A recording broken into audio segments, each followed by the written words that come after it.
nuestro texto, carta de Pablo a los Romanos, capítulo 10. En estos versículos que vamos a leer en esta mañana, hermanos, se nos presenta una declaración muy sencilla y muy conocida por la mayoría de nosotros.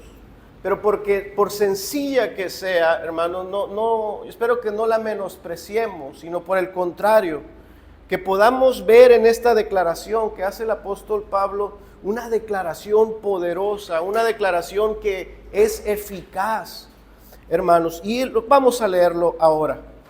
Romanos capítulo 10, verso 8, dice así: Mas, ¿qué dice? Cerca de ti está la palabra en tu boca y en tu corazón. Esta es la palabra de fe que predicamos. Que si confesares con tu boca que Jesús es el Señor y creyeres en tu corazón que Dios le levantó de los muertos, será salvo.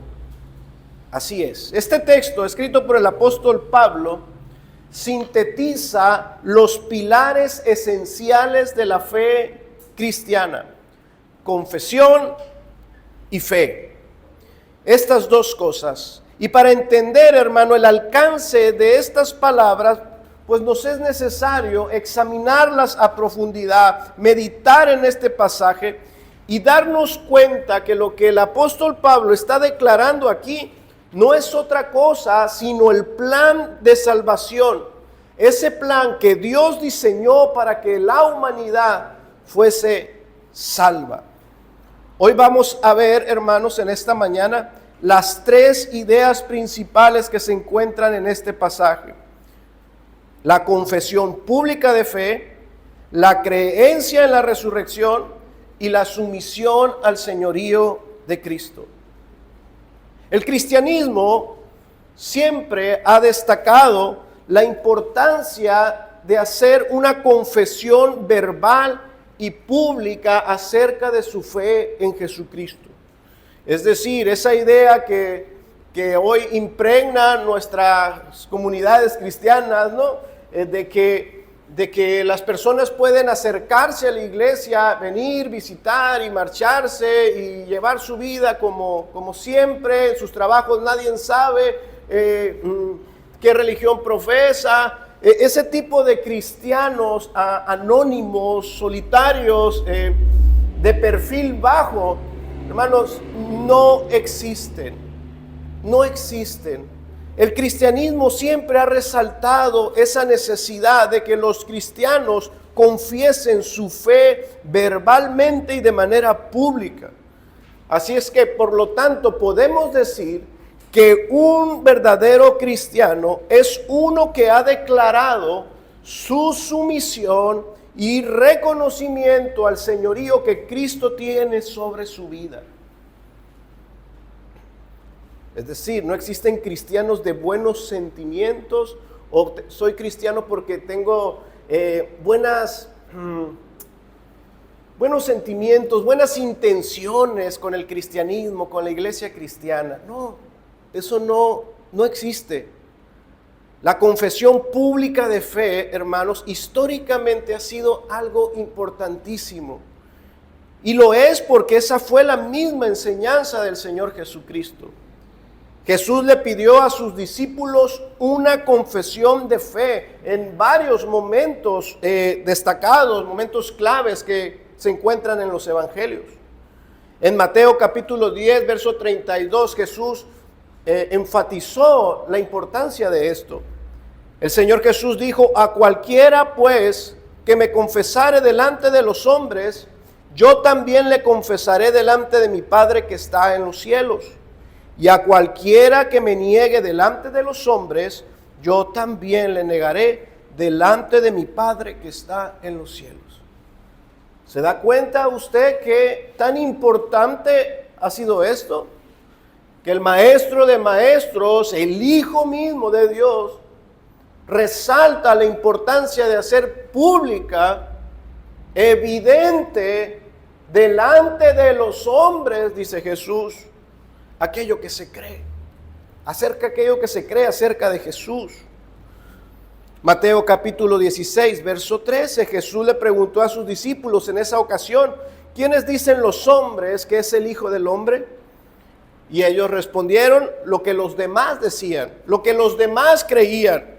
Unos dicen que eres Juan el Bautista, otros Elías, otros Jeremías o alguno de los profetas. Entonces Jesús les dijo: ustedes, ¿cuál es la confesión de ustedes? ¿Qué es lo que ustedes creen? Jesús quería escuchar la confesión de lo que ellos creían, no de lo que los demás creían. Ustedes, ¿quién decís que soy yo? Entonces tenemos la respuesta de Pedro: tú eres el Cristo, el Hijo del Dios viviente. Hizo pública su fe, confesó verbalmente aquello que creía en su corazón. En Juan capítulo 6, verso 66, dice la Escritura: desde entonces muchos de sus discípulos volvieron atrás y ya no andaban con él. Dijo entonces Jesús a los 12, aquí tenemos otro momento clave, otro momento destacado: ¿queréis acaso iros también vosotros? ¿Ustedes también se quieren ir? ¿Ustedes son o no son verdaderos discípulos? Porque muchos están yendo. Entonces respondió Simón Pedro: ¿a quién iremos? Tú tienes palabra de vida eterna. Y dice: y nosotros hemos creído y conocemos que tú eres el Cristo.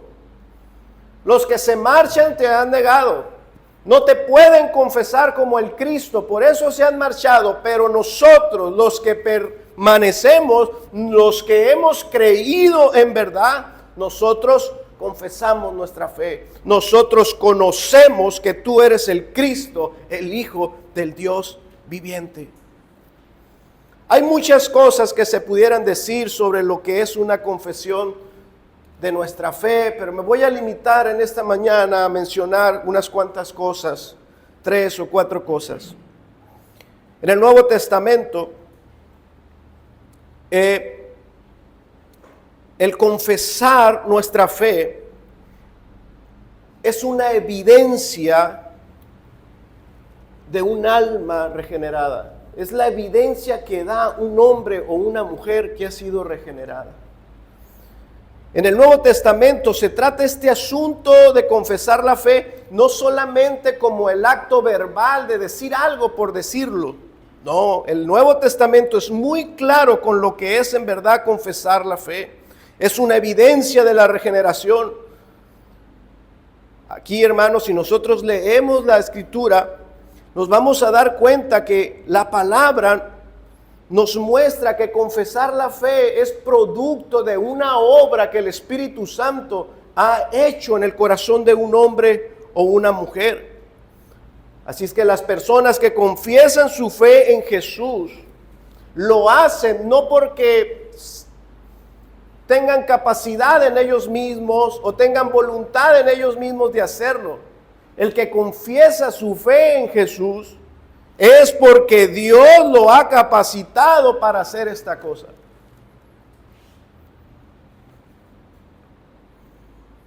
Por lo tanto, solo aquellos que han sido predestinados por Dios para la salvación pueden genuinamente, pueden genuinamente confesar su fe en Jesús. Muchos pueden confesar verbalmente, solamente verbalmente, pero pocos, solamente aquellos que han sido capacitados por Dios lo pueden hacer, no solamente verbalmente, sino de verdadero corazón. Ellos pueden hacer esto. Ahorita acabamos de leer algunos textos donde Pedro confiesa su fe y otro texto donde los discípulos confiesan su fe en Jesús. Pero ahora veamos lo que Jesús les responde para darnos cuenta de que la confesión de fe salvífica es una obra que Dios hace en ellos. Jesús le responde a Pedro cuando él le dijo: tú eres el Cristo, el Hijo del Dios viviente. Inmediatamente Jesús le responde: bienaventurado eres, Simón, hijo de Jonás, porque no te lo reveló carne ni sangre, sino mi Padre que está en los cielos. Lo acabas de confesar, Pedro, pero no es porque seas muy ducho, porque seas muy inteligente, porque seas mejor que otros, Pedro. Lo acabas de confesar porque Dios ha obrado en este momento en ti, porque Dios te ha capacitado para hacerlo, Pedro. Por eso afirmamos, hermanos, que la confesión de fe, una confesión verdadera de fe, solamente puede ser una evidencia de un corazón ya regenerado. En el pasaje de Juan capítulo 6 que leímos, Jesús responde a la confesión de los discípulos. Ellos habían dicho, nosotros hemos creído y conocemos. Es decir, los discípulos se unieron y dijeron, muchos están yendo, muchos se van, nos están abandonando, tantos que éramos, y ahora muchos que anduvieron con nosotros mucho tiempo ya se están marchando. Entonces los discípulos, los que se quedaron, ellos concordaron en esta misma declaración de fe: Jesús, tú eres el Cristo. Pero a pesar de que concordaron ellos, de que pudieron haberse puesto de acuerdo y decir, hey, nosotros seguimos creyendo que Él es el Cristo, no somos como los demás, nosotros seguimos poniendo nuestra fe en Jesús y vamos a confesarlo, sí. Y mandaron a su representante. ¿Quién era el representante siempre de los discípulos? Pues Simón, Pedro. Y Pedro habló por todos y dijo, nosotros, no yo solamente, sino nosotros, hemos creído que tú eres el Cristo. Pero después Jesús les responde en el siguiente versículo, ¿no os he escogido yo a vosotros los 12?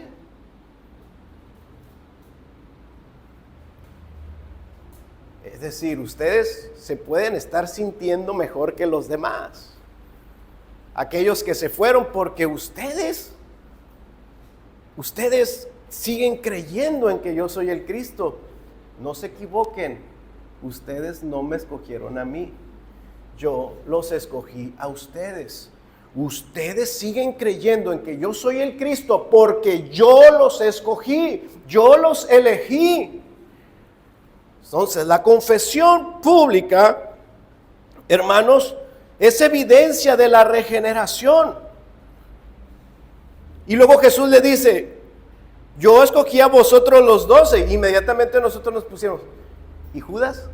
Ahí Jesús les dice, y uno es el diablo. Uno concordó con ustedes en esto, pero de pura labia, de pura boca, porque es el diablo.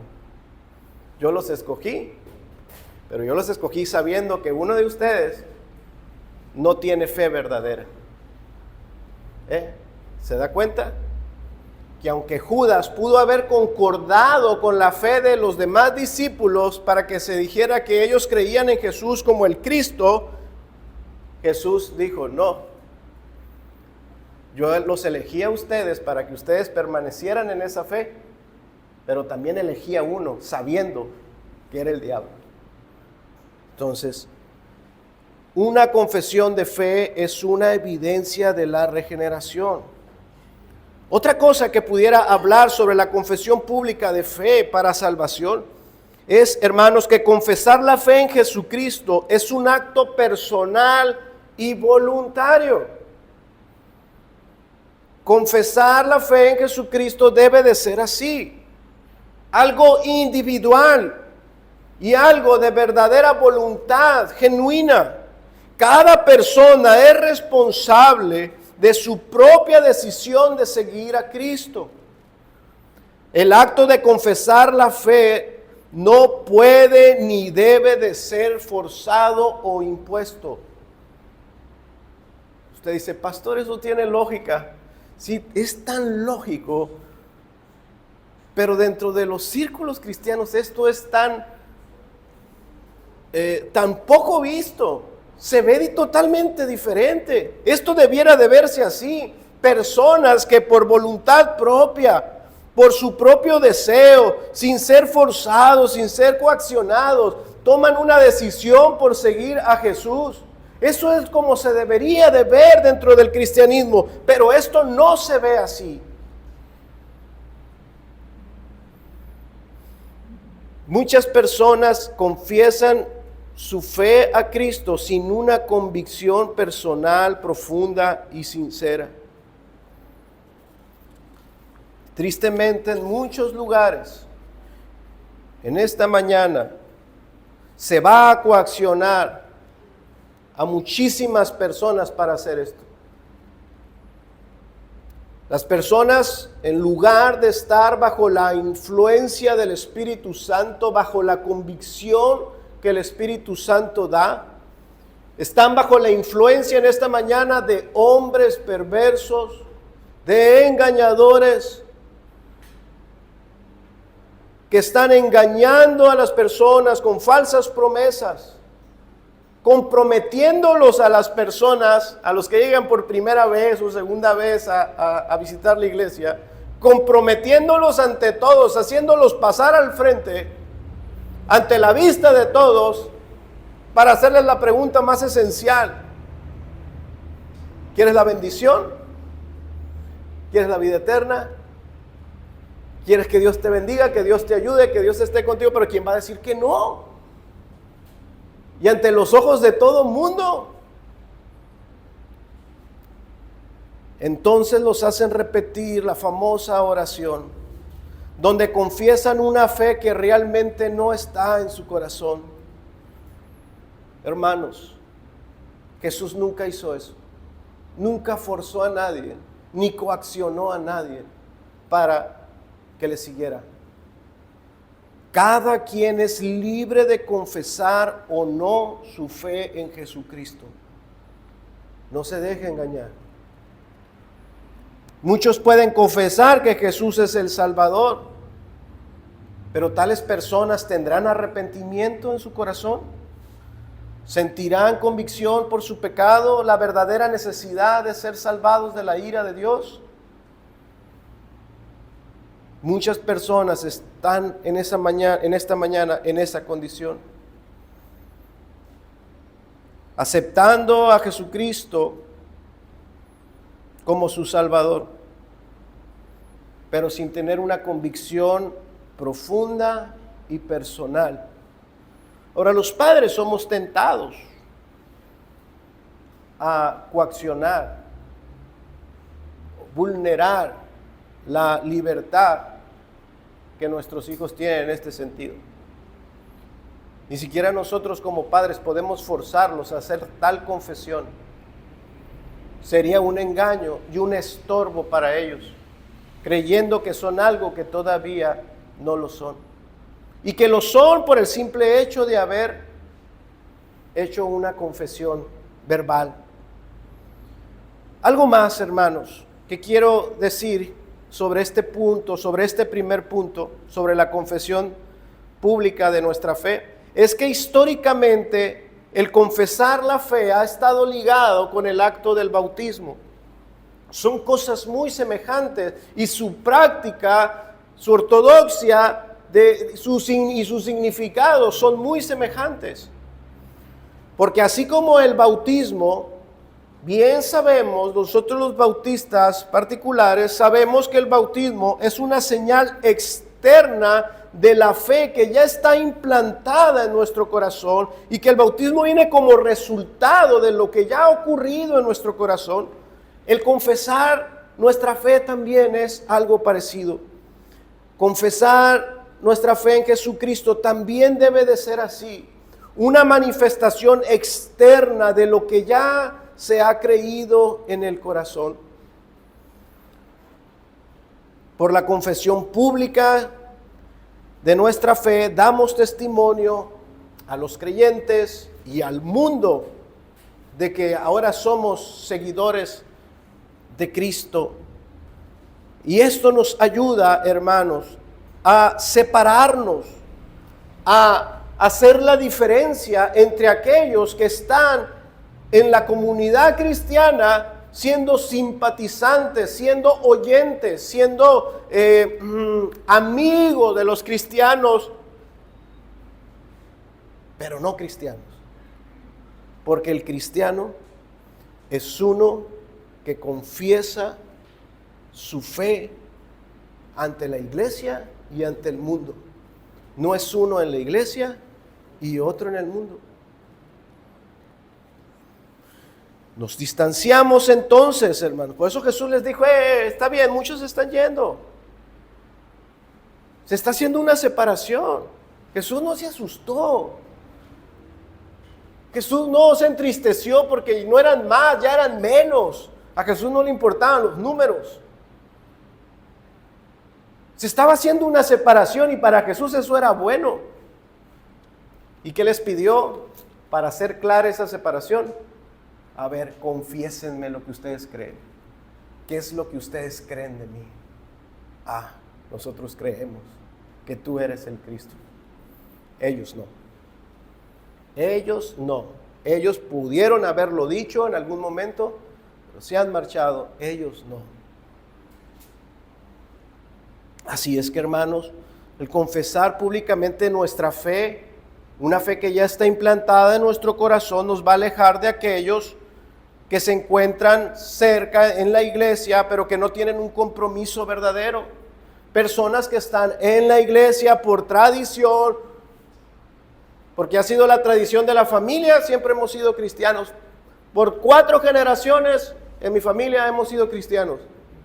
O sea que uno se hace cristiano porque por linaje.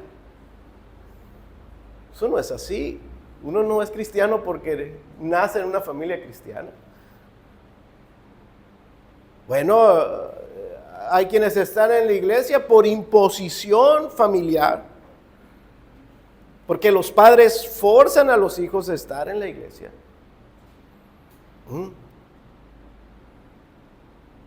Y están en la iglesia, pero sin un compromiso,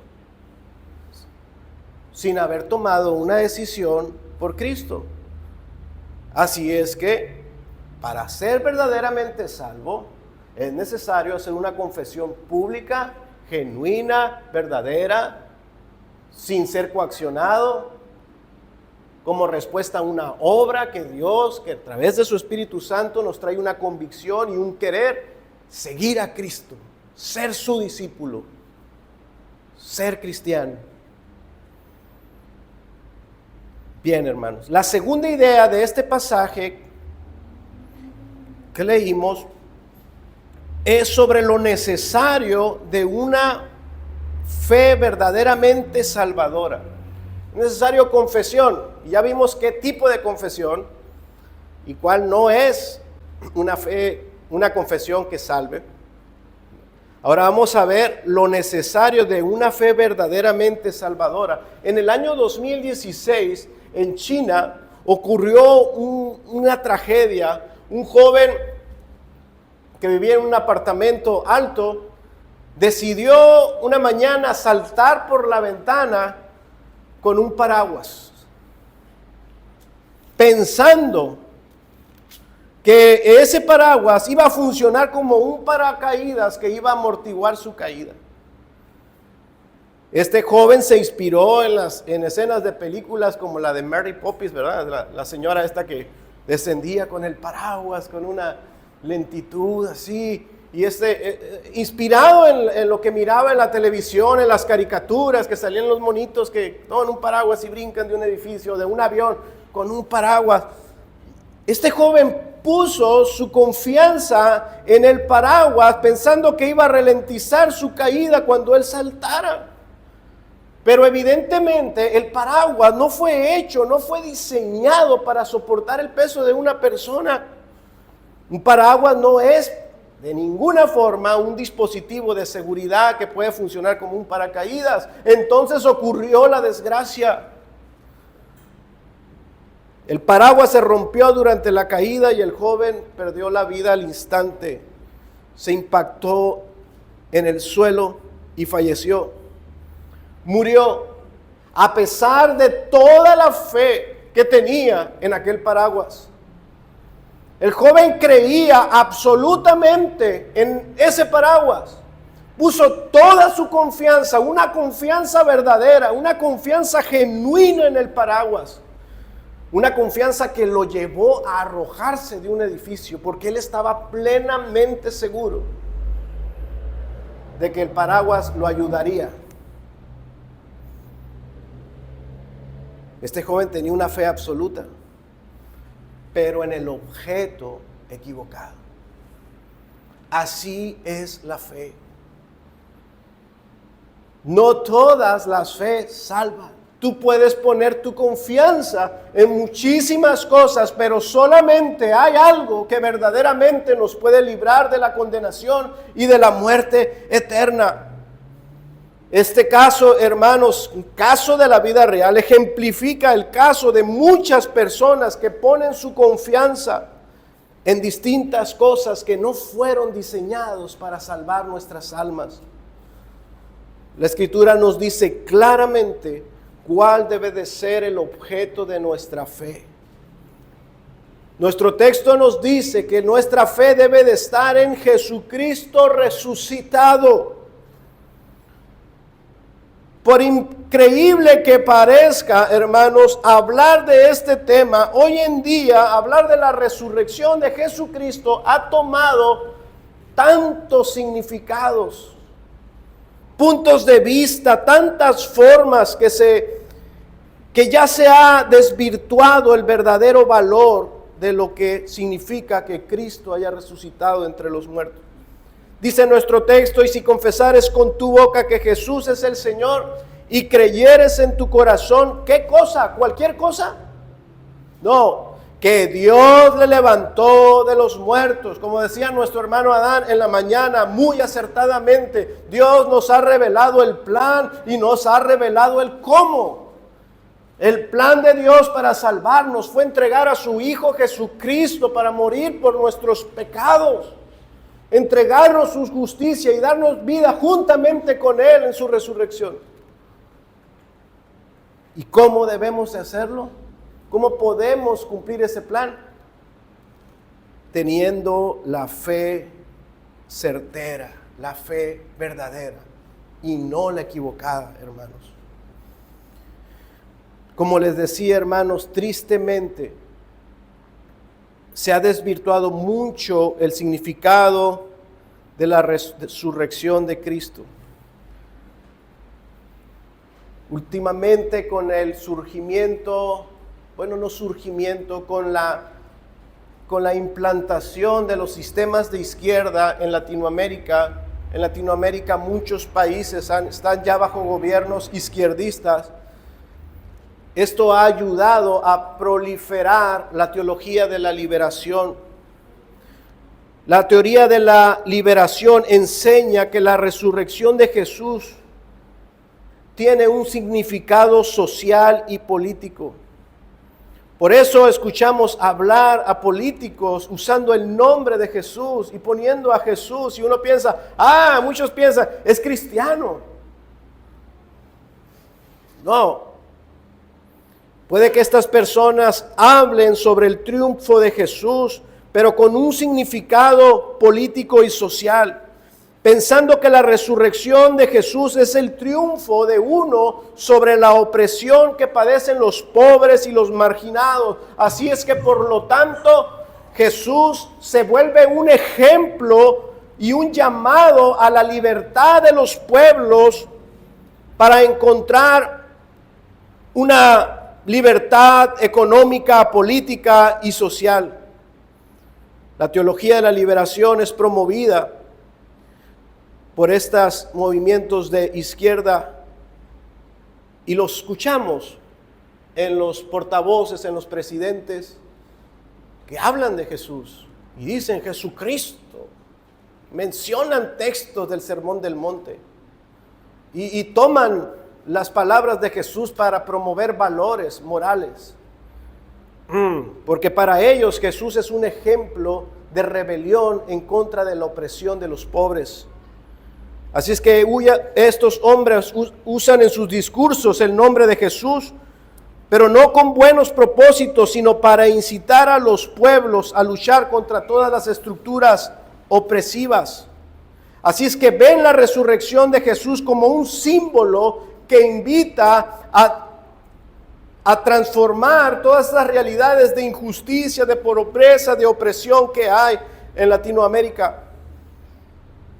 Así es que cuando usted escuche a estos políticos, no se equivoque. Jesús es este tipo de símbolos para ellos, pero no es el significado. Es un paraguas que no salva a nadie ni ayuda a nadie. Confiesan el nombre de Jesús, creen en la resurrección de Jesús, pero solamente como eso, como un símbolo que va, como un ejemplo para decirles, miren, así como Jesús resucitó de entre los muertos y demostró estar por encima de ese imperio romano y de esos líderes religiosos que oprimían al pueblo, así nosotros también debemos resucitar, luchar contra esos sistemas opresores y vencerlos. Algo que también ha afectado mucho el cristianismo y que ha distorsionado el significado de la resurrección de Jesús es el racionalismo. El racionalismo rechaza la resurrección de Jesús como un evento sobrenatural. Y aunque usted no lo crea, muchos predicadores de pseudo iglesias cristianas, cuando se les pregunta enfáticamente, ¿tú crees que Jesucristo resucitó literalmente de entre los muertos al tercer día, como dice la Escritura? Muchos no son capaces de decir, sí creo. Muchos entonces dicen, pues mira, en verdad no lo sé con certeza, pero lo más probable es que lo que describen los evangelios era una semántica para darnos una enseñanza, era como, realmente no ocurrió así. Ya te quedas, este hombre es un teólogo racionalista. Si no lo puede razonar, entonces no es literal lo que dice la Escritura. Rechazan entonces la resurrección como un evento sobrenatural. Ellos dicen, si no hay evidencia empírica o científica que dé soporte a tal hecho, entonces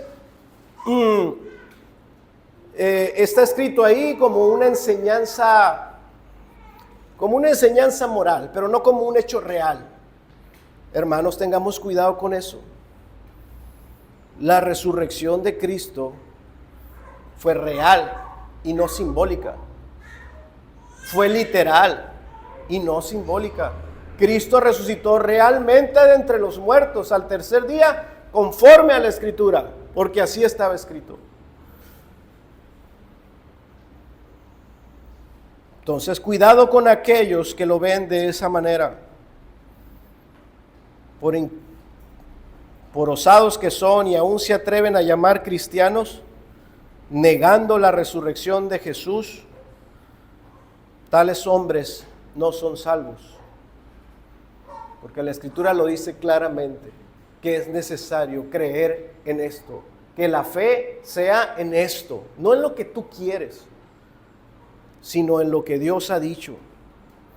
Creer correctamente en la resurrección de Jesús es esencial para la salvación. La resurrección de Cristo tiene un verdadero significado salvífico.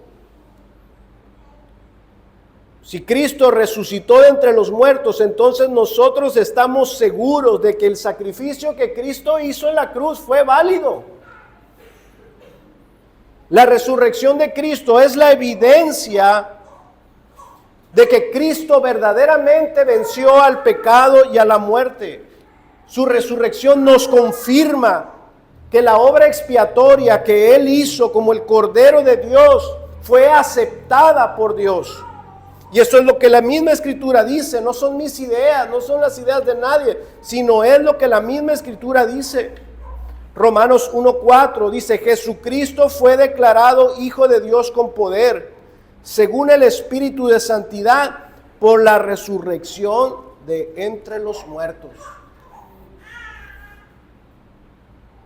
Dios Padre reafirmó, resucitándolo de entre los muertos. Dios Padre dio testimonio, Él es quien dijo ser. Él es mi Hijo amado. Y lo ha levantado de entre los muertos con poder.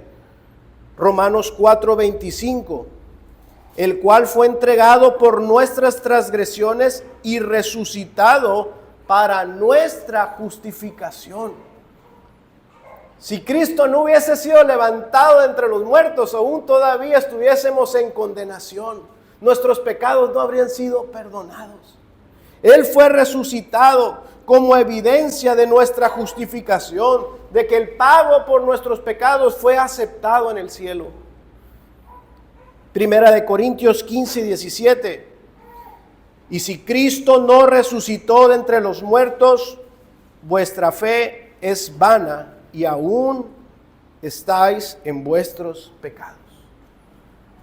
Este es el verdadero significado de la resurrección. La resurrección de Cristo, hermanos, va más allá de un beneficio que nos trae la justificación. La resurrección de Cristo está ligada también a nuestra nueva vida como creyentes. La palabra de Dios nos enseña que los creyentes estamos unidos, conectados espiritualmente con Cristo. Dice Romanos 6:4, porque somos sepultados juntamente con Él para muerte por el bautismo, a fin de que como Cristo resucitó de los muertos para la gloria del Padre, así también nosotros andemos en nueva vida.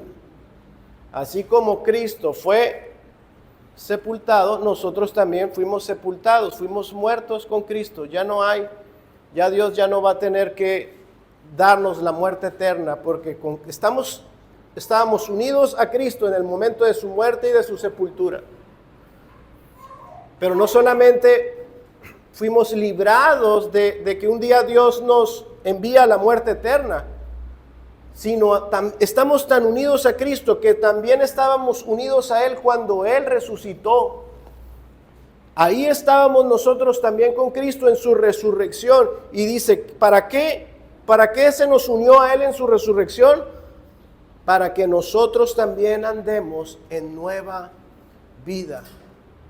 Es decir, el poder de la resurrección está ligado a la santificación que Dios está llevando a cabo día tras día en nuestras vidas. Porque Cristo resucitó con un cuerpo glorificado, algo similar nosotros también.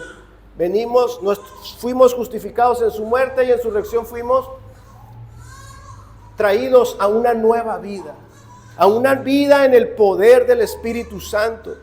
Nuestra unión con Cristo en la resurrección es algo que va transformando radicalmente nuestras vidas. Si Cristo no resucita de entre los muertos, no hay nueva vida para nadie. No hay santificación para nadie. No hay una vida de poder para vencer al pecado. Pero como fuimos unidos en su resurrección, ahora también andamos en el poder del Espíritu Santo. Porque Cristo murió y resucitó, entonces nosotros también podemos decir, yo también he muerto al pecado y he resucitado a una vida nueva. Gálatas 2:20. Usted conoce este pasaje que dice, con Cristo estoy juntamente crucificado y ya no vivo yo, mas vive Cristo en mí. Y lo que ahora vivo en la carne, lo vivo en la fe del Hijo de Dios. Estoy en una nueva vida porque he muerto con Cristo y he resucitado a esta nueva vida de fe. Estar unidos a Cristo en su resurrección, hermanos, hace posible que esta nueva vida ya no esté dominada por el pecado, por los deseos de la carne, sino que esta nueva vida ahora posee el poder del Espíritu de Dios que va transformando y santificando nuestras vidas. Algo más que puedo hablar sobre la resurrección de Cristo, sobre fe en la resurrección de Cristo, es que la resurrección de Jesús es el fundamento de la esperanza futura que tiene todo cristiano. Primera de Corintios 15:20. Mas ahora Cristo ha resucitado de los muertos, primicia de los que durmieron es hecho. Porque por cuanto la muerte entró por un hombre, también por un hombre la resurrección de los muertos. Porque así como en Adán todos mueren, también en Cristo todos serán vivificados. ¿Escuchó? Esa es nuestra esperanza. Eso es lo que el cristiano cree. Que Cristo fue la primicia de su pueblo. Que Él fue aquel que resucitó, pero que detrás de Él, de aquel que resucitó, vienen muchos más. Él es primicia. Usted puede decir, Lázaro ya había... ¿Por qué? Si Lázaro ya había resucitado, era un resucitado. ¿Por qué es tomado Cristo si Cristo resucitó a Lázaro? Y ya había habido en la Escritura otros que habían resucitado antes. Sí, hermanos, todas esas personas resucitaron antes, milagrosamente, por el poder de Dios, pero resucitaron para volver a morir. Por eso algunos hacen una distinción y dicen, esas personas revivieron, o sea, volvieron a vivir, pero para volver a morir. Pero Cristo es la primicia, es el primero que resucita para no morir jamás. Él es la primicia. Y eso es lo que creemos los cristianos. La fe en la resurrección entonces para nosotros es un buen dispositivo de seguridad, no es como el paraguas. Creer en la resurrección de Jesucristo, esa es una fe que verdaderamente me sirve para ser salvo.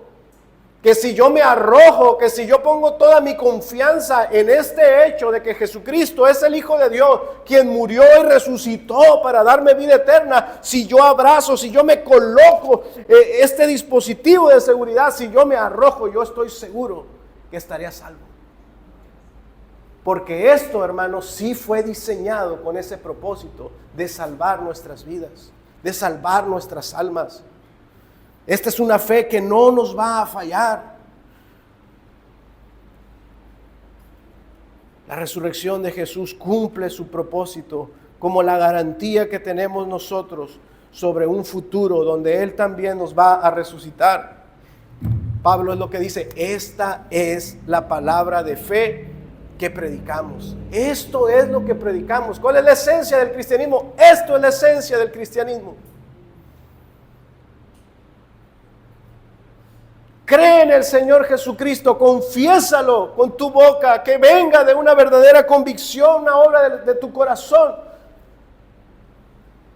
Cree que Dios le levantó de entre los muertos, que Él fue sepultado y resucitado al tercer día conforme a las Escrituras. Este es el Evangelio. Esto es lo que predicamos. Y si tú creyeses esto con todo tu corazón, serás salvo. Implícitamente está esta tercera necesidad, hermanos. La necesidad del sometimiento al señorío de Cristo. La salvación eterna está solamente en aquellos que someten sus vidas a la autoridad de Cristo.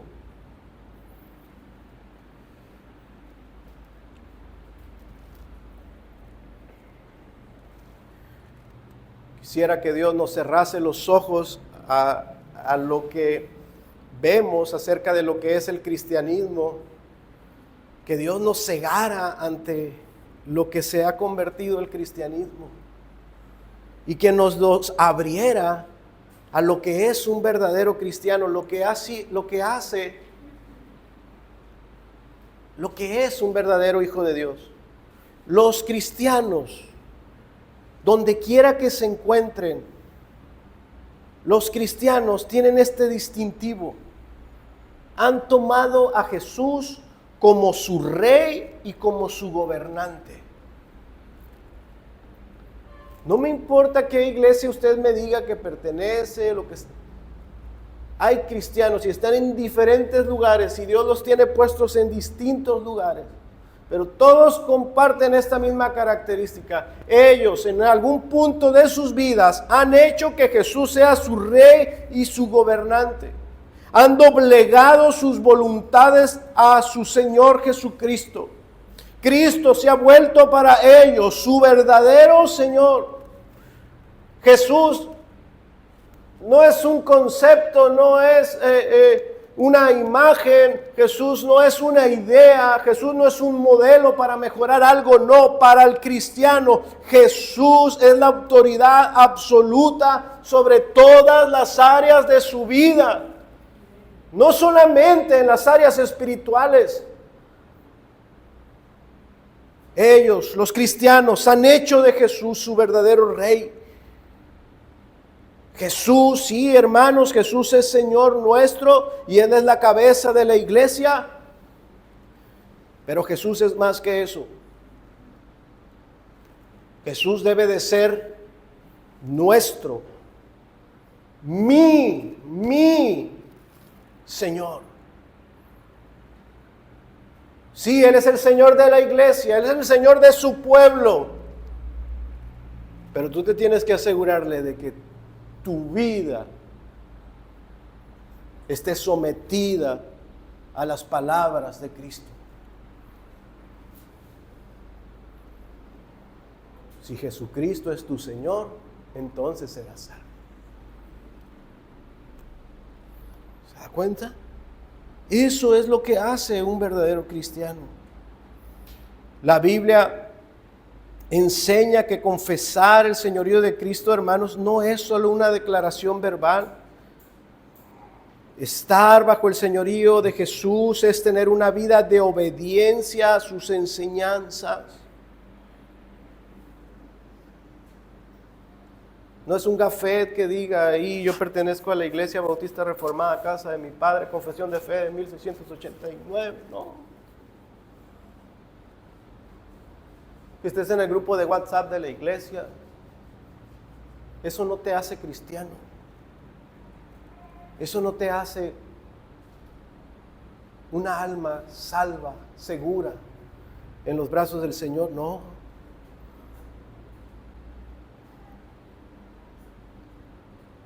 Mateo 7:21, el Señor Jesús dijo: no todo el que me dice Señor, Señor, entrará en el reino de los cielos, sino el que hace la voluntad de mi Padre que está en los cielos. O sea, Jesús entendía claramente, ¿cómo no lo iba a entender, no? Lo entendemos nosotros, ¿cómo no lo iba a entender nuestro Señor? Jesús entendía que había muchas personas que le decían y se dirigían a Él así: Señor.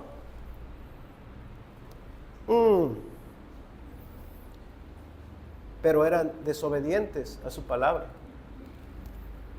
que no obedecían sus mandamientos. Por eso Él dijo: no todo el que me dice Señor, Señor, entrará en el reino de los cielos. Esa no es la llave para entrar al reino de los cielos, una confesión verbal. En Lucas 6:46 dice: ¿por qué me llamáis Señor, Señor, y no hacéis lo que yo os digo? Ustedes me dicen Señor, y esa palabra implica que tú te estás sometiendo a mí. Pero ¿por qué dices que eres mi siervo? ¿Por qué dices que estás sometido a mi autoridad si no obedeces?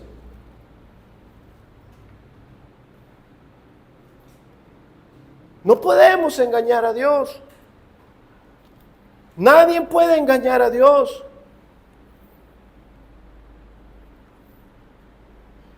Necesitamos sometimiento verdadero a Cristo para ser salvos. Creer que Jesucristo es el Señor, hermanos, también es un fruto de aquellos que poseen verdadera fe. En 1 Corintios 12:3 dice la Escritura: por tanto os hago saber que nadie puede llamar a Jesús Señor sino por el Espíritu Santo. Nadie puede llamar verdaderamente, ¿sí me entiende? Es lo que está hablando el apóstol Pablo, como Jesús lo entendía. Hay muchos que me dicen Señor, pero realmente no, son desobedientes. Pablo lo dice en ese mismo entendimiento. Nadie puede llamar a Jesús Señor sino por el Espíritu Santo. Es decir, someterse al señorío de Cristo es una obra del Espíritu que Dios hace en el hombre. Porque nadie puede hacer esto. Nadie, ninguno puede ser obediente si Dios no lo hace obediente, como hablábamos el sermón pasado. Es la vaca que quiere volar. Es la vaca que sueña con volar como los pájaros. No está en su naturaleza. Por eso, hermanos, enfatizamos entonces la necesidad de que Dios transforme nuestros corazones para hacernos obedientes. Y si no somos obedientes, si nos rebelamos a la palabra de Dios, si no amamos sus mandamientos, si no seguimos sus ordenanzas, esa es una evidencia, es una alerta que nos puede llevar a pensar, caray, quizás yo soy de aquellos que yo he estado diciendo, Señor, Señor, Señor. Pero si soy desobediente, si mi vida es una constante desobediencia, rebeldía a los mandamientos de Cristo, ¿no será que el Señor un día me va a decir, no te conozco, apártate de mí? ¿Por qué me llamas Señor, Señor si no me obedeces?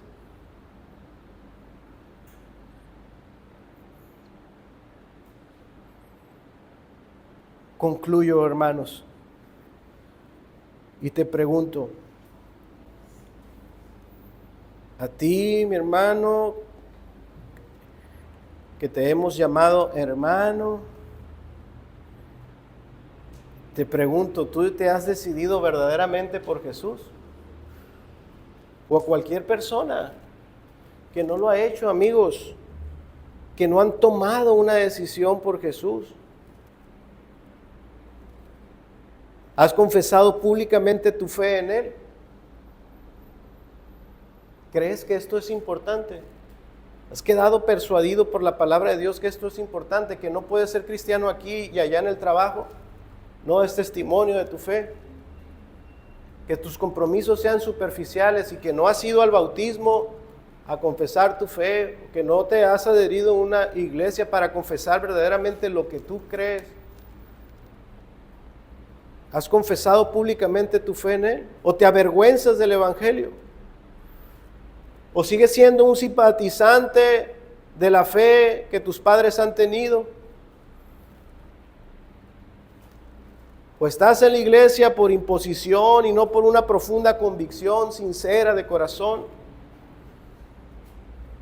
¿Tienes una verdadera fe salvadora? ¿Has puesto toda tu confianza en la muerte y resurrección de Cristo? Puedes ver que la resurrección de Cristo es una realidad en ti, que hay una vida transformada, una vida nueva. Tú puedes decir, yo también poseo una vida en el poder del Espíritu Santo, así como Cristo resucitó entre los muertos. Fue resucitado en poder. Yo también he creído y yo soy distinto por la gracia y el poder del Señor. ¿O no encuentras esas evidencias en tu vida? ¿Estás sometido a Cristo? Todo hombre necesita hacer de Cristo el Señor de sus vidas. No te engañes y no te dejes engañar. No puedes hacer de Cristo tu Salvador solamente. Esa es otra doctrina que se ha impregnado en la iglesia. Haz de Cristo tu Salvador. Ven, haz la oración. Haz de Cristo, confiésale como tu Salvador. Y sigue tu vida igual. Y quizás en el futuro, ahí va a llegar un punto donde le vas a ser tu Señor. Donde te vas a rendir a Él y vas a empezar a caminar en obediencia. Te han engañado, amigo mío. Esto no es así. No es así. Tú no puedes hacer de Cristo tu Salvador y dejar pendiente para algún día en el futuro hacerlo tu Señor. Eso es imposible. Él es Señor y Salvador. Él es una sola persona. A Él se le recibe como Señor y Salvador. No solamente como Salvador. Si alguien no hace de Cristo su Señor, no es salvo. Es necesario doblegarnos ante su voluntad. Por el bien de tu alma, escucha. La salvación es concedida únicamente a aquellos que reconocen a Jesús como su Señor. Aquellos que están dispuestos a perder su vida con el afán, el interés de ganar la vida eterna. No es para cobardes, no es para los que se avergüenzan del Evangelio. No es para aquellos que temen perder lo que son. El Señor nos conceda tener hambre y sed de justicia y ver a nuestro Señor con tanta ansia de que Él nos salve. Así como un día ocurrió en mi vida y ha ocurrido en la vida de muchos de ustedes, yo espero que esto llegue a todos mis oyentes de esta mañana. Que el Señor nos dé el don de la salvación. Oremos, hermanos.